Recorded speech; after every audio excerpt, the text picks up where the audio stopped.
అందరికీ బైబిల్ వాక్యం చదువుకున్నాము. సమూయేలు 3వ అధ్యాయం మొదటి నుంచి చదువుకున్నాము. బాలుడైన సమూయేలు ఏలీ ఎదుట యెహోవా పరిచర్య చేయుచుండెను.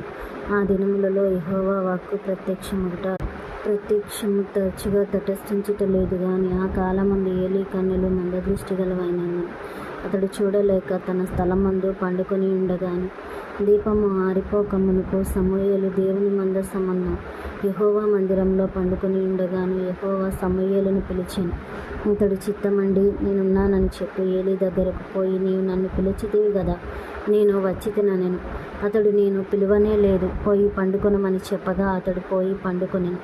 యెహోవా మరలా సమూయేలును పిలువగా సమూయేలు లేచి ఏలీ యొద్దకు పోయి, చిత్తము, నీవు నన్ను పిలిచితివి గనుక వచ్చితినెను. అయితే అతడు, నా కుమారుడా, నేను నిన్ను పిలువనే లేదు, పోయి పండుకొమ్మనెను. సమూయేలు అప్పటికి యెహోవాను ఎరుగకుండెను. యెహోవా వాక్కు అతనికి ఇంకా ప్రత్యక్షము కాలేదు.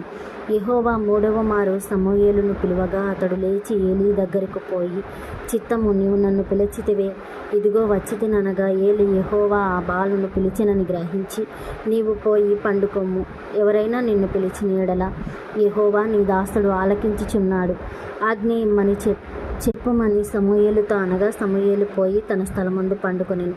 తరువాత యెహోవా ప్రత్యక్షమై నిలిచి ఆ రీతిగా, సమూయేలు, సమూయేలు అని పిలువగా సమూయేలు, నీ దాసుడు ఆలకించుచున్నాడు, ఆజ్ఞ ఇమ్మనెను. అంతటా యెహోవా సమూయేలుతో ఈలాగు సెలవిచ్చెను, ఇశ్రాయేలులో నేనొక కార్యము చేయబోచున్నాను, దానిని వినువారందరి చెవులు గింగూరమనును. ఆ దినమున ఏలీ యొక్క ఇంటివారిని గురించి నేను చెప్పిన దంతయు వారి మీదకి రప్పింతును. దాని చేయు మొదలుపెట్టి దాని ముగింతును. తన కుమారులు తాము శాపగ్రస్తులుగా చేసుకొనుచున్నారని తానెరిగియు వారిని అడ్డగించలేదు గనుక అతని ఇంటికి నిత్యమైన శిక్ష విధింతునని నేను అతనికి తెలియజేయుచున్నాను. కాబట్టి ఏలీ ఇంటివారి దోషమునకు బలి చేతనైనను నైవేద్యం చేతనైనను ఎన్నటికిని ప్రాయశ్చిత్తము చేయబడదని నేను ప్రమాణపూర్వకముగా ఆజ్ఞాపించితిని. తరువాత సమూయేలు ఉదయమగు వరకు పండుకొని లేచి యెహోవా మందిరపు తలుపులను తీసెను గాని భయపడి తనకు కలిగిన దర్శనము సంగతి ఏలీతో చెప్పకపోయెను. అయితే ఏలీ, సమూయేలు, నా కుమారుడా అని సమూయేలును పిలువగా అతడు, చిత్తము, నేనిక్కడ నున్నానెను.